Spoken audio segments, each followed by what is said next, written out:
Gracias por seguir con nosotros. Hemos venido conversando a través del programa sobre la situación económica.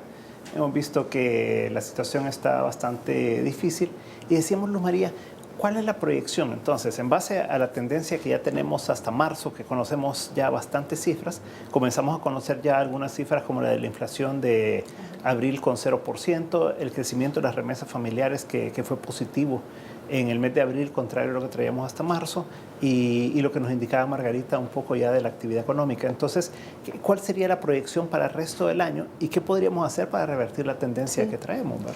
Bueno, realmente en FUSADES no tenemos una proyección de crecimiento. Quizás queremos esperar más información. Sin embargo, sí puedo comentarle que de seguir estas tendencias que estamos observando, ¿verdad?, que es hacia una menor actividad, evidentemente el crecimiento al final del año va a ser menor que el del año pasado, si es que logramos crecer un poco, ¿verdad?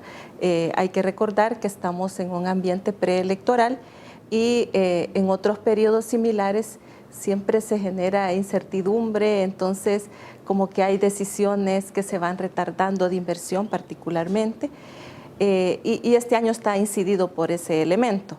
Ahora bien, yo creo que sí, como país podemos hacer mucho para cambiar esto.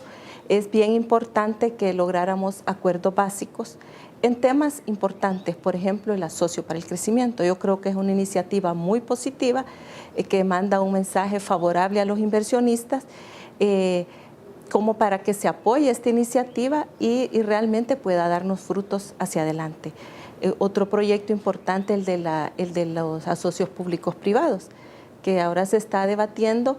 Creemos que es positivo porque justamente vendría a impulsar inversión. Hay experiencias de otros países que nos están mostrando que un tipo de regulación de esta naturaleza ha sido muy favorable para desarrollar proyectos de inversión pública que apoyan el crecimiento.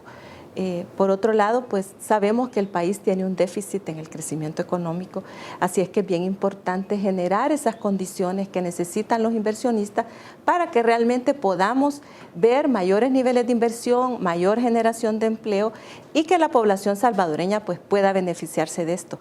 Y del lado fiscal también, ¿verdad? Sería la manera de mantener la sostenibilidad de las finanzas públicas, ya que como hemos visto, pues los ingresos, ya decía Mario que se está contrayendo los ingresos por IVA. En la medida que haya mayor crecimiento económico, indudablemente el fisco tiene mayores ingresos para desarrollar todos sus programas. Así es que sí es bien importante que logremos como sociedad impulsar el crecimiento económico. Ok. Mario, ¿y ustedes cómo lo ven? ¿Crees que si continúa esta tendencia, cómo estaría el crecimiento? Porque la verdad que haciendo 1.6% el año pasado, pues no hay mucho para dónde bajar, ¿verdad? Pero si continúa esta tendencia, ¿cómo estaríamos? ¿Y qué se puede hacer? Pues porque a pesar de que es un año preelectoral, tenemos que buscar una forma de revertir esto. Sí, la verdad que el panorama es complicado. Si continúa la tendencia, pues como decía Luz María, definitivamente el crecimiento va a ser todavía peor pues del año pasado, que no fue satisfactorio. 1.6% para nada es satisfactorio, la mitad de lo que está creciendo las demás economías de Centroamérica. Pues hay cosas que de repente se pueden hacer a corto plazo, no mucho, pero sí, por ejemplo, estamos con una perspectiva positiva por el lado de estas titularizaciones que se vienen. ¿Okay? Se hizo la titularización de CEPA por, creo que fueron $50 millones que se van a utilizar para un poco mejorar el aeropuerto internacional, que es una deuda pendiente, pues es una inversión que va a ayudar un poco, va a generar un poco de actividad, pero más importante la titularización que va a ser fovial. Estamos hablando de alrededor de $100 millones, en los cuales hay una serie de proyectos de infraestructura que se piensan desarrollar en el próximo año. Yo creo que a finales de este mes se va a hacer la operación, se van a recoger creo que 50 millones hoy en mayo y otros 50 millones en julio. Esperaríamos pues de que esa plata se logre recoger y que se implemente de manera efectiva esto de parte del fovial, ¿verdad? Esto ayudaría en alguna medida pues a generar actividad, a generar un poco de inversión pública que creo que vendría a estimular un poco la economía. Aparte de eso, hay una serie de proyectos de ley en la Asamblea, proyectos de ley muy buenos que creo que pueden ayudar, aunque en el corto plazo esto no va a cambiar algunas cosas, pero sí fuera bueno y daría buenas señales para los inversionistas para ir revirtiendo el tema de clima de inversión que mencionábamos anteriormente. Estamos hablando del tema de la ley de acceso público-privado, que pues, ojalá pues, se logre un arreglo, un acuerdo, pues, y ya por ahí por julio, tengamos esta ley, aunque los efectos los vamos a ver hacia adelante.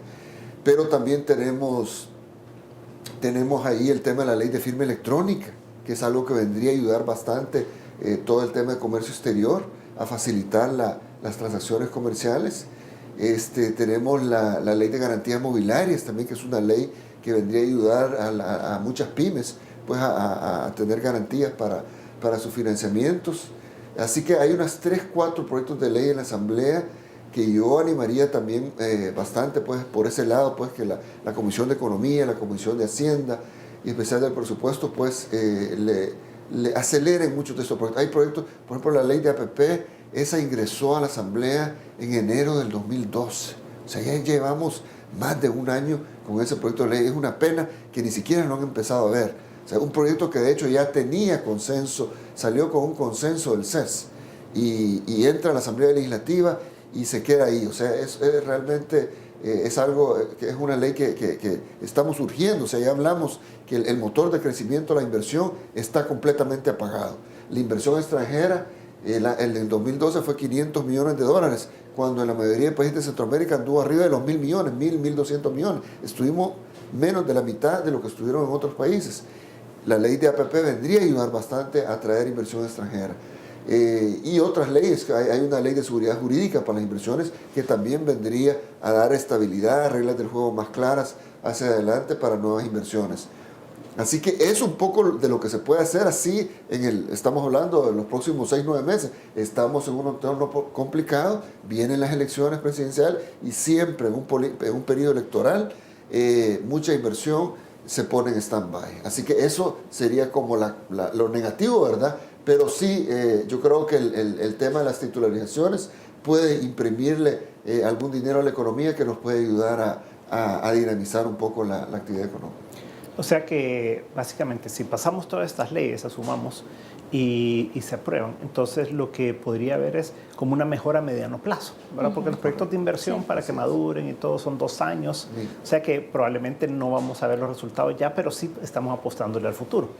Lo mismo si vemos Fomilenio, ¿verdad? Que ha habido toda una discusión esta semana sobre el tema, pero al final Fomilenio va a venir a desembolsar, si se llegara a aprobar, en el 2014, pues. Entonces, lo que estamos hablando es para el futuro, lo cual es importante. Pero, ¿qué podríamos hacer, Mario, en el corto plazo? O sea, porque el año va avanzando, pues. ¿Habría algo que se pudiera hacer o ya están tan mal las finanzas públicas que no hay mucho que se pueda hacer? ¿Por dónde? ¿Se te ocurre algo más o simplemente de aquí nos vamos hasta que se vaya este gobierno y apostamos más al futuro? Sí, es que el problema es que con el desequilibrio fiscal que se tiene actualmente, una solución hacia corto plazo pudiera ser inversión pública, ¿okay? Pero no hay posibilidades de emisión de nueva deuda, no va a haber. O sea, no hay forma de no haber aprobación de esto en la Asamblea, ni tampoco tenemos márgenes ahí para seguirnos endeudando. Así que lo que nos está quedando ahorita son estas titularizaciones y esperar, eso sí, que la inversión pública que estaba contemplada en el presupuesto se ejecute bien, ¿verdad? Porque si esto se retrasa o parte de esta plata se utiliza para otro tipo de cosas, otro tipo de gasto corriente, ojalá que eso no suceda, eso vendría a ser una ayuda. Eso en el corto plazo es lo que se puede hacer. Algunas señales que para los inversionistas que mejoraran, que dejaran de hacer las cosas que están haciendo, como incrementando las horas extras que hablamos anteriormente en las aduanas, el tema de las municipalidades, de los cobros extras de licencia de funcionamiento. Ojalá que todo esto se lograra detener, ¿verdad? Los rayos X también.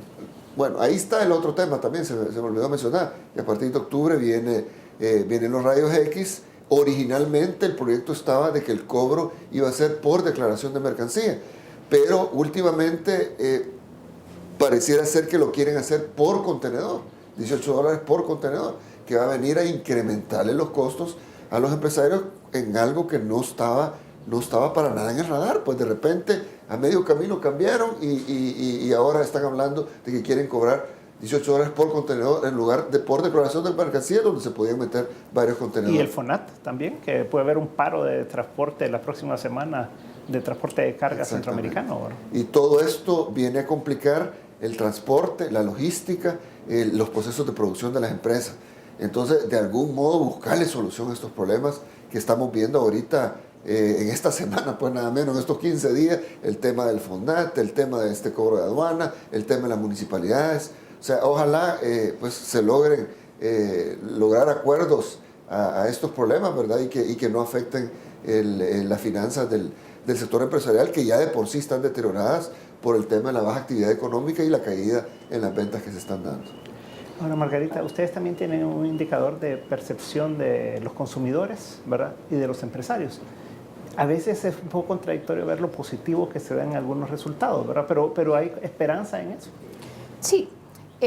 Paralelamente a las encuestas empresariales, hacemos una mensual, que es la encuesta de percepción de los consumidores, con la que generamos un índice de confianza. Índice de confianza de los consumidores. Para el futuro, el indicador de expectativas de los consumidores ha tendido a mejorar. O sea, en el futuro, tal vez por ahí podemos ver algunas señales positivas.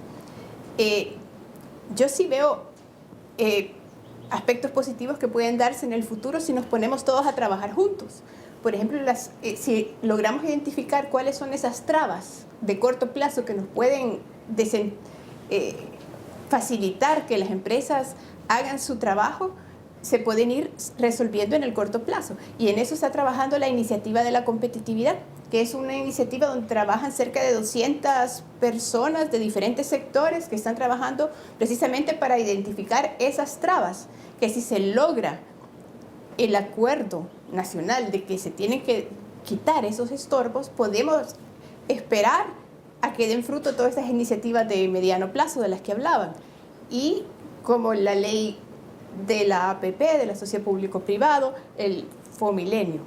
Yo sí creo que trabajando juntos, identificando esas pequeñas cosas que pueden ir desentrampando en el corto plazo, podemos ir avanzando. Bueno, muchas gracias a los tres. La verdad que, concluyendo lo que hemos dicho, pues como siempre decimos, desafortunadamente estamos en una situación bien complicada a nivel nacional. A nivel internacional, pues no es que se vea muy positivo tampoco, con Europa complicado, sí. Asia, pues como siendo la fábrica del mundo, pues se complica en la medida que los consumidores están peor. Estados Unidos no se sabe qué tan sostenible es a mediano plazo realmente, porque es puramente un empuje de emisión de dinero que hace la Reserva Federal, ¿verdad? Entonces no sabemos qué tan sostenible va a ser, pero estamos ahí. O sea, El Salvador está peor que los demás, por lo tanto podemos hacer cosas que pueden cambiar la situación. Y si seguimos como vamos a llegar a un crecimiento que puede ser negativo hacia final de año, pero lo podemos revertir. ¿Verdad? Si no es que vamos a crecer al 5% este año, pero crecer al 1, al 1,5% ya sería algo positivo en vista de la tendencia que llevamos, que es hacia cero. Pues. ¿Verdad? Entonces, ojalá que nos podamos poner de acuerdo en esta campaña política sobre esas cosas que ustedes tres han mencionado que se pueden hacer y requieren acuerdos sencillos. O sea, para resolver el tema del FONAT es simplemente una aprobación de 43 diputados que se requiere eliminar eso. Para lo de los rayos X es simplemente que se deje por declaración, ¿verdad? Y no por contenedor, que ya se había acordado eso. Y así, cada una de las cosas son cosas pequeñas. La iniciativa para la competitividad es algo muy importante. Son 4 mesas que están trabajando en diferentes campos, 200 personas. Hay un montón de propuestas ahí, pero hay que querer hacer las cosas. Creo que lo primero es que entendamos que la situación es complicada y que tenemos que ponernos de acuerdo para lograr algo mejor por el país. Así que Dios quiera que podamos seguir por un mejor camino, que podamos tener caminos de entendimiento con el Ejecutivo, los empresarios, los políticos, etcétera, para de esa manera pues poder desentrampar lo que está ocurriendo en el país. Muchas gracias por habernos sintonizado esta noche y nos veremos el próximo domingo si el Señor así lo permite. Muy buenas noches.